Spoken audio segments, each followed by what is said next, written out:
So 7 Deadly Sins Grudge of Edinburgh Part 1 has been released on Netflix right now, and honestly it came out with a good time considering that Four Knights of the Apocalypse is on break this week, so this actually works out perfectly because I actually have something to review for this week. But yeah, this video is going to split up into two different sections. Spoiler free with my general thoughts of this as a movie, as well as maybe a rating, and then a little bit spoilers for this movie. Before we get into the actual review, don't forget to like, subscribe, and hit the notification bell for updates on future videos. It really does help, and it shows you guys like the 7 Deadly Sins and Four Knights content on the channel. Make this my second to last Four Knights video, 7 Deadly Sins video before the end of the year, so I hope you guys really enjoy it. I do got some stuff planned for 2023, so look forward to some more Four Knights and 7 Deadly Sins content. Without further ado, let's hit that intro and get right into the review.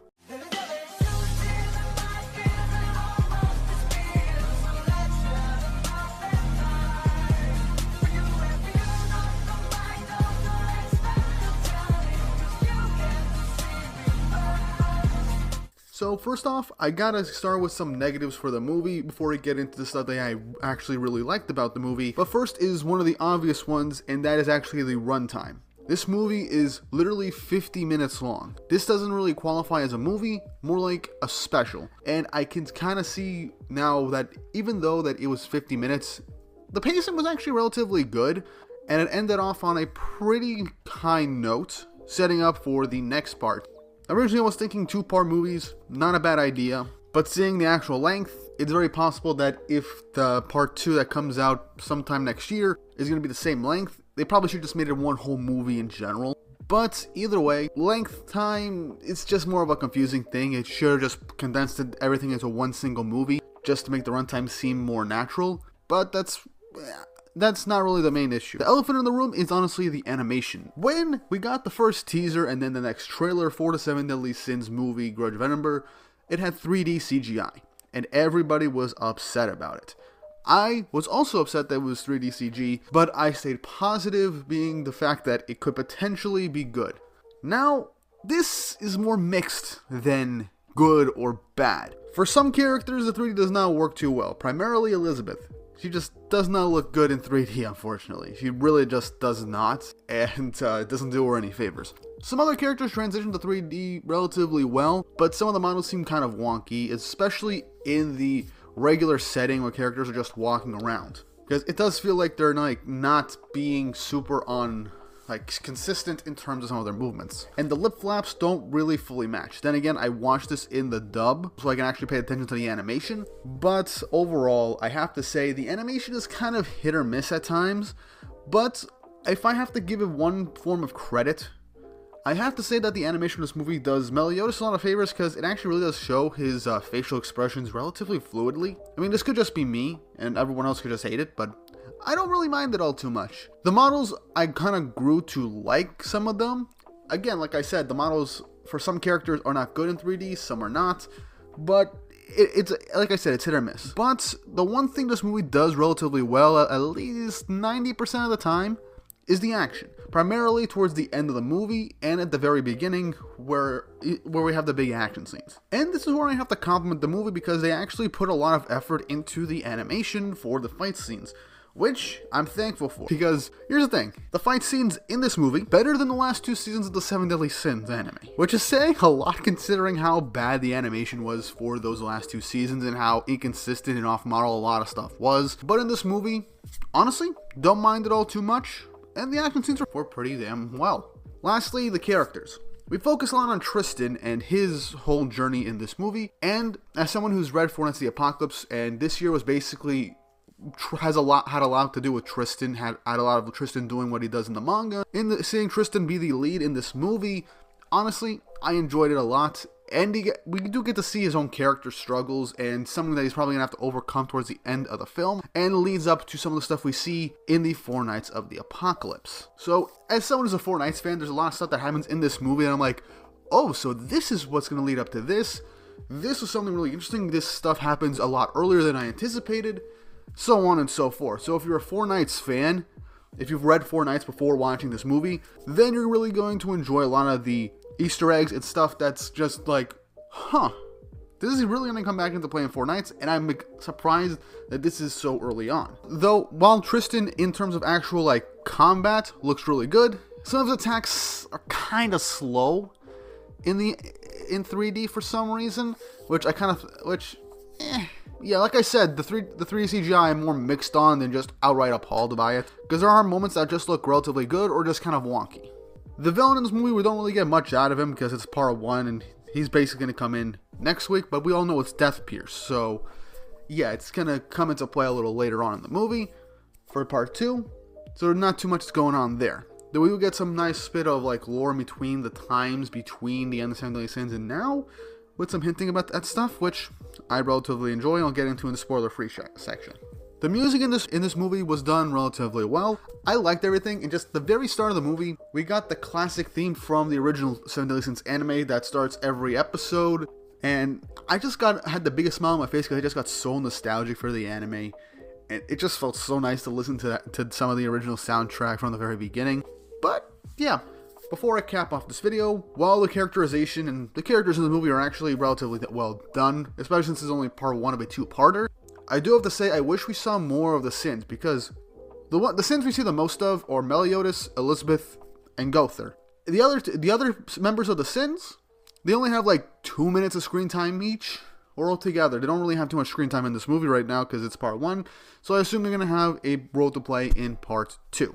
But overall, as a part 1 film, I'm probably going to do a whole overarching recap video on both movies altogether when this is all said and done. But yeah, overall, this movie was really enjoyable. The action was well done, save for a few moments with like Tristan's attacks. Facial expressions and lip flaps were hit and miss for a lot of characters. Meliodas, I think he just looks good in 3D with how everything is motioned, and the voice actor kind of sells everything.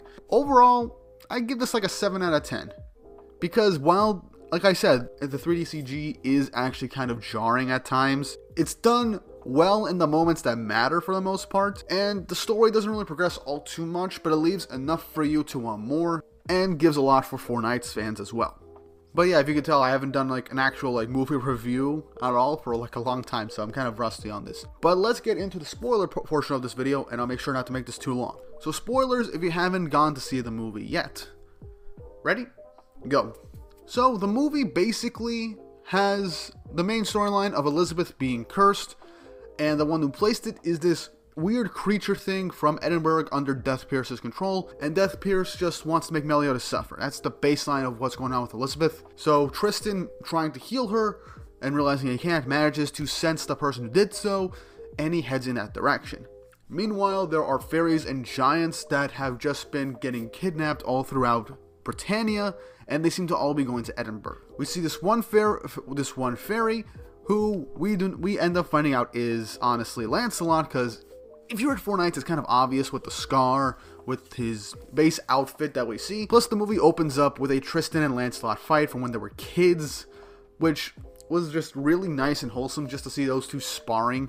And we also got to see the origin of Lancelot's scar, which I have to say, I like that it was caused by Tristan because he was starting to awaken his demon powers, because he was getting so engrossed in the battle, his demon blood was starting to flare up, and he just lost all control, landing a strong hit on Lancelot when his guard was down, leaving that one scar. And throughout this movie, we see that Tristan is actually scarred by this moment, emotionally scarred and terrified of losing control. He has nightmares from it from time to time, and in this movie as well, even in the big battle, he was afraid to use his demon power as it started to boil up. We see it like slowly trying to consume him, but he snaps out of it before he could, fully lose himself to his demon side. So this is a major struggle that he's definitely going to have to overcome in both the movie and in Four Knights, because as we know, Tristan can use his demon powers for brief bursts, and the only person who can seemingly snap him out of it is Lancelot. Which, let's get into Lancelot also, because it's fairly obvious by the end of the movie especially that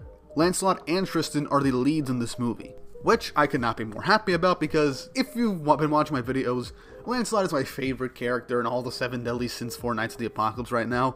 He's my favorite character in Four Knights, so of course I'm going to be hyped when he shows up. And honestly, that ending scene where Lancelot in his fairy form is just to save Tristan from this chaos beast, which we'll get into, manages to one-shot the guy and revealing his form to Tristan. And even Tristan is shocked to see him, and I just freaking love that entrance, mimicking what happened in Four Knights. The thing that sucks is that this movie kind of spoils Lancelot's finishing design for the Four Knights, which will probably make the epic reveal of Lancelot in the Four Knights anime a bit less epic for anime onlys, because they kind of got a version of this reveal in the movie. But it's fine, he's still 13 years old, so we're not going to see the fully grown Lancelot until Four Knights anime. But I think Lancelot was utilized very well, and the teasing that Lancelot will be showing up in this movie was done very well. If you haven't read Four Knights and know, what Lancelot initially looks like, the movie did a good job of making it both obvious, but also like, maybe it's not him. Start of the movie, we have Tristan and Lancelot sparring as kids and the origin of Lancelot's scar. When Gowther sends word to the rest of the Sins that Elizabeth has been cursed, Bond and Elaine are basically talking about Lancelot. It's very vague, but it's obvious they're thinking about Lance, and then we lead up to them finding out about Elizabeth's curse. When Tristan is traveling with the fairy and giant kids that were separated by their parents, and he goes over to talk to the fairy, he notices the scar, and he's like, nah, it couldn't be. Because, yeah, it's very obvious with some of them with everything noticed in this movie. Plus the fight against that Chaos Mage, that Chaos Beast that Lancelot ended up fighting.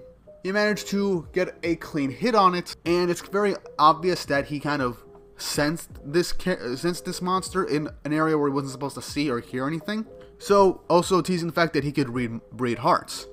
So yeah, honestly, while this is Tristan's movie, Lancelot now is officially the second lead for the next movie leading up to it, and I couldn't be happier because, again, I love Lance, and seeing that Tristan has to go through this whole transition of being a Holy Knight apprentice at this point is not flat out confirmed, but he's not a full-on Holy Knight at this point, so come on, he can't control his team in half. I feel like in this movie, especially in the sequel, it's going to lead up to Tristan learning to keep his power in check for short periods of time, so that he can actually utilize his explosive power, and then Lancelot will be the one to keep him under control, as we see in Four Knights.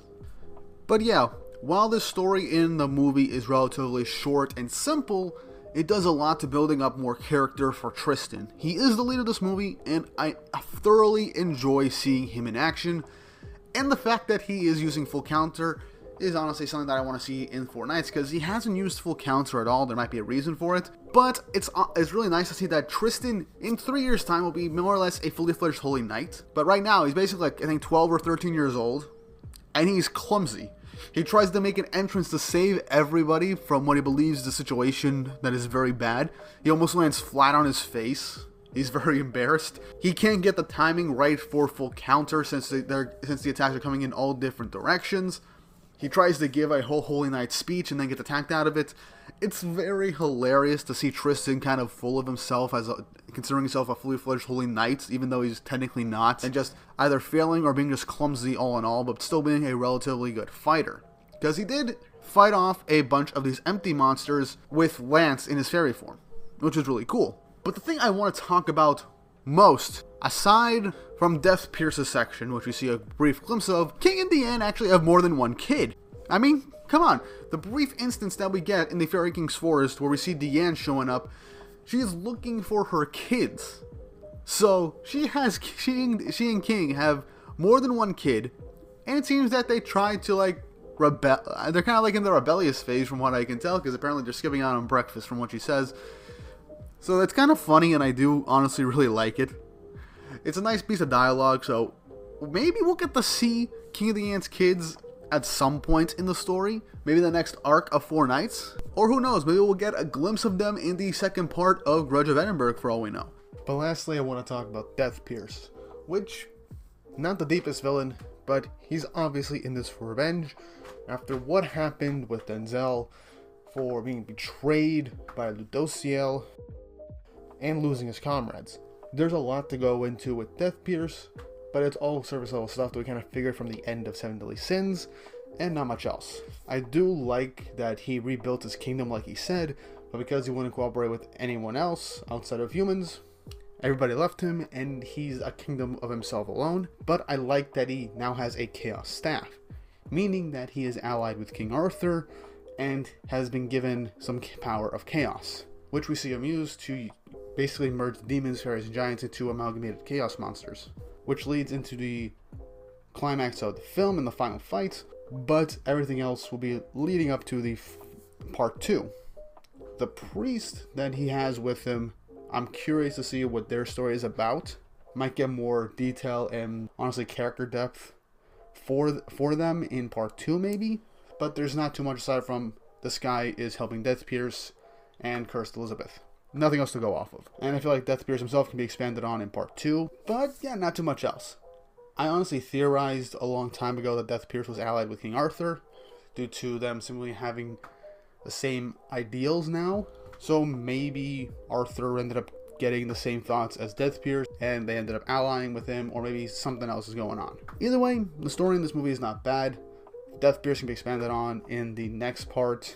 Tristan's journey, I enjoyed it, and I like that we got teases of Lancelot up until his overall reveal at the end of the movie. So yeah, overall, really good film, decent film all in all.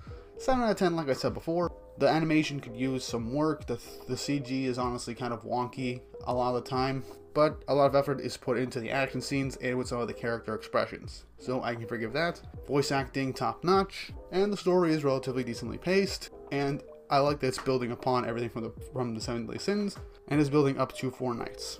So I honestly think it could be enjoyed. I feel like if there's a lot of hate for this movie for the 3D CG, I think it's going to be blown a bit too out of proportion, and I'm seeing that there are moments in this movie that are relatively good looking, especially with the action scenes like I mentioned. But that's really up to you to decide.